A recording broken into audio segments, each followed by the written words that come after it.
Alhamdulillahirabbil alamin. Kita udah selesai tadi sholat, zikiran, habis itu sudah habis ngaji. Kita Aqidatul Awam ya.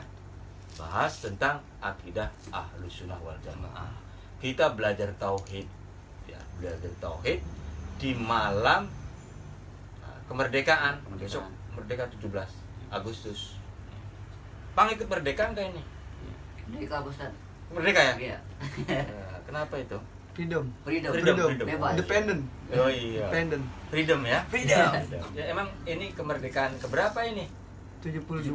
73. Oh, 51 74 kan? Pasnya dah, pasnya aja 75. dah, pasnya aja dah. 75 tahun. Maaf nih. Ini bangsa Indonesia tapi nggak tahu kemerdekaan bangsanya sendiri. Ini bahaya ini ya. mungkin ini bangsa yang belum merdeka Pak. Oh, iya mungkin atau tidak mau merdeka. Iya. Jadi ini yang ke 70 4 75 ya. 5. Oke, baik. Ya, di momentum malam 17-an ini ada baiknya kita muhasabah. Tetap ada hubungannya. Kita belajar akidah Ahlus Sunnah wal Jamaah, wujud kidam bako. Punya hubungan nggak dengan kemerdekaan? punya Coba bayangkan. Kalau kita tidak merdeka, masih dalam kekuasaan bangsa asing untuk beragama, sholat jamaah susah. Dulu zaman penjajahan kita gak bisa berhaji sembarangan, Batas ya. dibatasin. Malah pernah ada pelarangan. Masjid saja, uang kas masjid itu harus diketahui sama pemerintah Belanda. Banyak hal kita nggak bisa apa-apa. Maka para pendiri bangsa ini, termasuk ulama-ulama zaman dahulu yang Muslim, lalu juga bekerja sama juga dengan seluruh komponen bangsa yang lain, beragama Kristen, ya, Buddha, Hindu dan lain sebagainya, bersatu mendirikan sebuah negara Kesatuan Republik Indonesia. Nah, jadi ini didirikan oleh pendiri-pendiri bangsa ini Muslim juga, orang Islam juga. Agar apa? Kalimat tauhid bisa tegak, bisa tegak. Diri menantang. Iya. Makanya Pancasila itu ketuhanan Yang Maha Esa. Tauhid bukan? Tauhid. Tauhid. Nah, ini perlu disyukuri.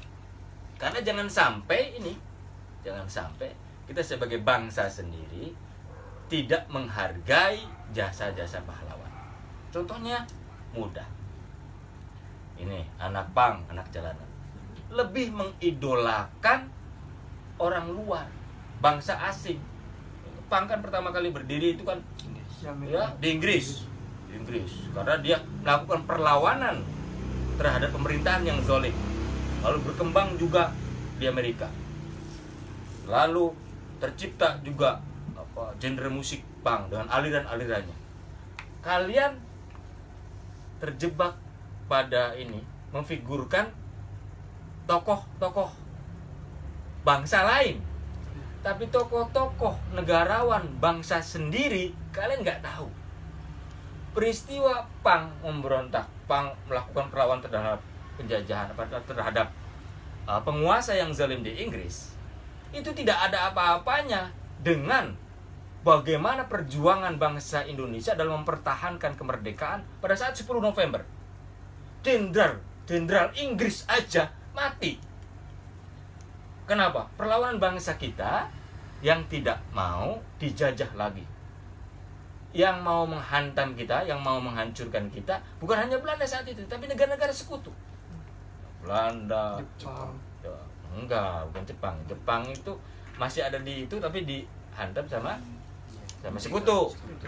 Betul. Jadi saat 10 November itu kita diserang oleh negara-negara sekutu, Inggris, ya, Amerika, Jerman. bukan Jerman, dengan asal eksplosif ikutin dulu. Habis itu Belanda, ya.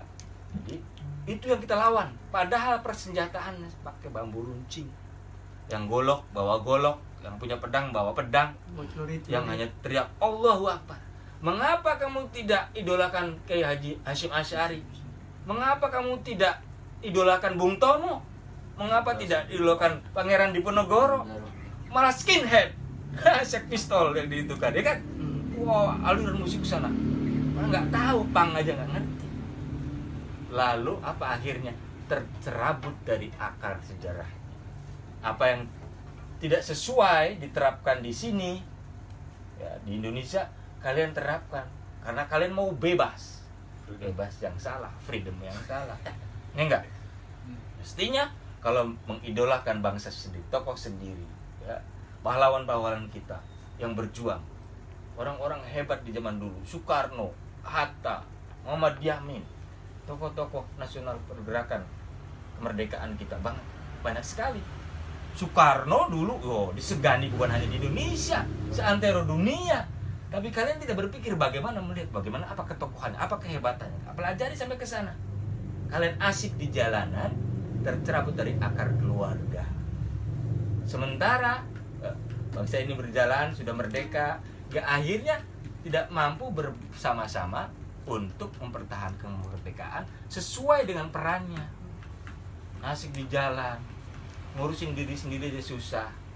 Jadi omongan masyarakat dengan cemoohan. Karena apa? Karena tercerabut dari akar dan tidak mau mengidolakan tokoh-tokoh bangsa ini. Bayangkan kalau kita nggak merdeka, nggak bisa nih terjadi majelis ini. Kita nggak bisa belajar wujud kidam bako, sholat nggak boleh, ini nggak boleh, nggak merdeka, dijajah, kerja paksa dan lain sebagainya. Maka ini syukuri. Maka di momentum ini kita bersyukur pada Allah. Salah satu bersyukurnya ya dengan belajar, mengejar ketertinggalan kita karena tadinya nggak belajar agama. Kita belajar ngaji, belajar sifat 20, termasuk mengisi kemerdekaan nggak? Iya. Termasuk. Karena apa? Kita belajar berbenah diri agar nanti bisa membenahi masyarakat, agar bisa juga ikut menyokong berdirinya republik ini agar tetap ada, ya. Jangan sampai wujuduhu ka'adamihi, wujudnya kayak nggak adanya. Coba mari kita renungkan sama-sama. Oke, untuk mengakhiri mungkin kita tambah lagi musik lagi lah, sekali lagi.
Merdeka!